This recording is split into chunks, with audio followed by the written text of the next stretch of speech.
Gencatan senjata arus lalu lintas Pakistan mengubah kondisi menjadi perang dingin di mana Iran dan Amerika Serikat sama-sama siap menyerang. Namun konflik di Selat Hormuz juga belum mereda lantaran Amerika masih memblokade kapal dari dan menuju pelabuhan Iran. Menteri Luar Negeri Iran Abbas Araghchi menyatakan dalam media sosial X, blokade AS melanggar gencatan senjata dan termasuk tindakan perang. Memblokade pelabuhan-pelabuhan Iran merupakan tindakan perang dan karenanya merupakan pelanggaran terhadap gencatan senjata. Menyerang kapal komersial dan menyandera awaknya merupakan pelanggaran yang jauh lebih serius. Iran tahu cara mengatasi pembatasan, cara mempertahankan kepentingannya, dan cara melawan intimidasi.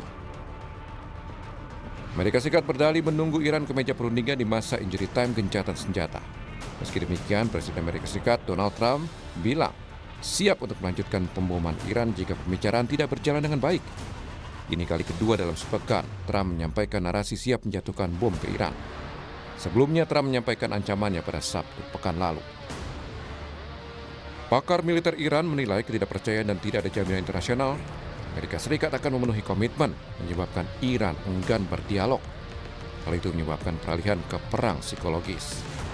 اینا در میدان عمل نمیتونن به نتیجه برسن شروع میکنن جنگ روانی کردن توییت بازی کردن و فشارهای روحی روانی روی مثلا مردم آوردن سناریوی سوم این است که بیاد یک طرفه اعلام آتش بس رو تمدید کنه بدون که ایران بپذیره و ما رو تو شرایط جنگ و صلح نگه داره و به عبارتی ما رو در یک بلا تکلیفی.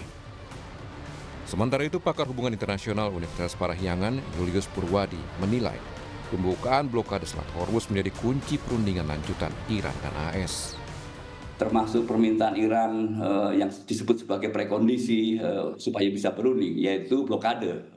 Blokade harus dibuka, blokade oleh Amerika Serikat harus dibuka gitu, dan itu buat Iran sinyal yang paling kuat kalau betul-betul ada niat baik bagi Amerika Serikat untuk berunding. Ya, jadi Amerika Serikat semangat sekali berunding gitu, tetapi saya yakin semangat tapi tidak bersepakat gitu ya.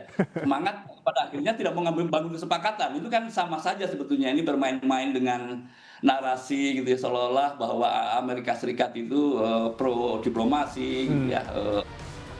Tertundanya pembicaraan membuat ketidakpastian situasi di Selat Hormuz dan menciptakan tekanan ekonomi bagi dunia. AS menyatakan gencatan senjata diperpanjang hingga Iran mengirimkan draft negosiasi ke Pakistan.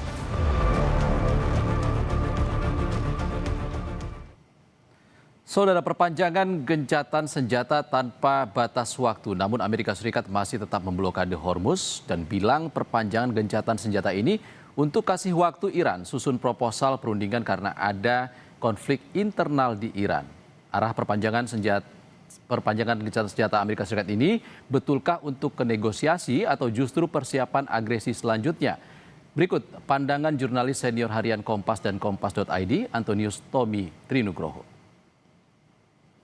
Tetapi ada blokade. Ini berarti sebenarnya walaupun ada gencatan senjata, tetapi tetap Amerika melakukan tekanan ekonomi terhadap Iran, yaitu blokade semua kapal yang terkait dengan Iran dalam arti berangkat atau menuju pelabuhan Iran akan dicegah seperti itu. Dan sudah menurut laporannya sudah ada 29 kapal Iran yang terkena apa yang dilakukan oleh Amerika tersebut.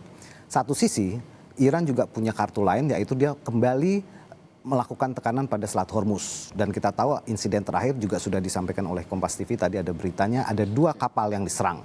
Satu kapal berbasis di Swiss, MSC, dan satu lagi kalau tidak keliru Yunani ya. Kapal itu mencoba untuk melintasi Selat Hormuz dan dituduh oleh Garda Revolusi mengabaikan katakanlah peringatan sehingga kemudian dikenai serangan gitu ya, seperti itu. Dan akhirnya kapal itu berhenti. Itu artinya Iran masih punya kartu untuk menyatakan bahwa saya juga melakukan tekanan ekonomi dalam ini, tekanan yang mempengaruhi negara-negara di belahan dunia yang lainnya, seperti itu. Nah, jadi sebenarnya ini bisa dikatakan perang dalam bentuk yang lain, yaitu sama-sama saling menekan ekonomi. Amerika kepada ekonomi Iran, sedangkan Iran memastikan bahwa Amerika akan ditekan juga oleh negara-negara lain yang secara ekonomi terganggu oleh berarti ujungnya nanti nggak bakal berunding dong? Nah, tahap kedua. Nah, tentunya ini tergantung dinamika kan, tergantung dinamika. Tadi juga sempat disinggung bahwa bagaimana dinamika di dalam negeri Iran sendiri. Karena mereka justru dengan perang ini semakin solid, Bahkan ada laporan yang menyatakan bahwa dulu Iran tuh masih membuka ada pusat-pusat jadi yang saling berkompetisi boleh menyuarakan pendapat. Sekarang masing-masing elit udah relatif bersatu, terutama mereka punya target memastikan dalam negeri bersatu. Nah, ini tentu ada ruang-ruang semacam itu ya. Tapi yang paling penting adalah tidak mudah sebenarnya bagi Amerika juga melakukan penekanan. Jadi gencatan. Kalau dinamika di Amerika tadi dinamika dalam negeri Iran. Kalau dinamika Amerika Serikat itu terkait dengan pengumuman gencatan senjata tanpa batas waktu tadi. Itu dilaporkan juga memberikan semacam sedikit kelegaan ya, kelegaan bagi pasar keuangan bahwa oh ini udah nggak saling serang secara masif lagi gitu loh, secara masif lagi. Semacam ada kelegaan walaupun kemudian Iran melakukan itu tadi tekanan pada Selat Hormuz dan pada Rabu ya, hari Rabu itu ada 2 kapal yang kemudian dipastikan untuk stop gitu ya. Walaupun sebenarnya ketegangannya sudah muncul sejak akhir pekan lalu. Jadi ada 1 kapal juga diserang tapi belum jelas siapa yang menyerang gitu ya. Kapal komersil. Jadi situasinya seperti itu dan gencatan senjata tanpa batas waktu itu kan bagi Trump itu digunakan untuk sebenarnya bisa dilihat menenangkan pasar keuangan. Tapi tentunya kita tahu bahwa tekanan pada Selat Hormuz akan memberikan riak yang berbeda lagi gitu.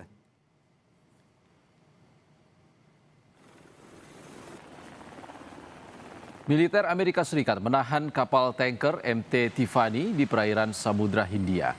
Pihak Amerika berdalih kapal itu beroperasi di bawah sanksi internasional dan dikategorikan sebagai kapal tanpa kewarganegaraan.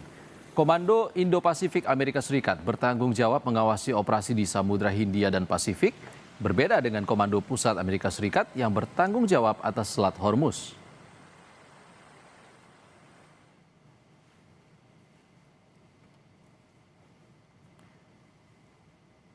Sementara itu, Komando Pusat Amerika Serikat atau CENTCOM pada hari Selasa merilis rekaman pasukannya yang beroperasi selama gencatan senjata dengan Iran.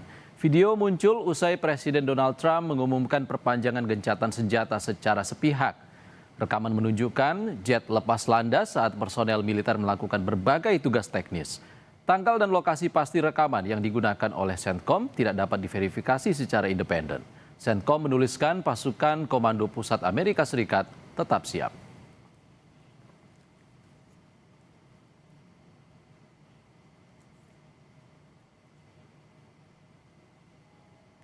Kami tutup breaking news Kompas TV kali ini saudara. Saat lagi Anda akan menyaksikan program Jurnal Merah Putih bersama Ivo Nasution. Sampai jumpa.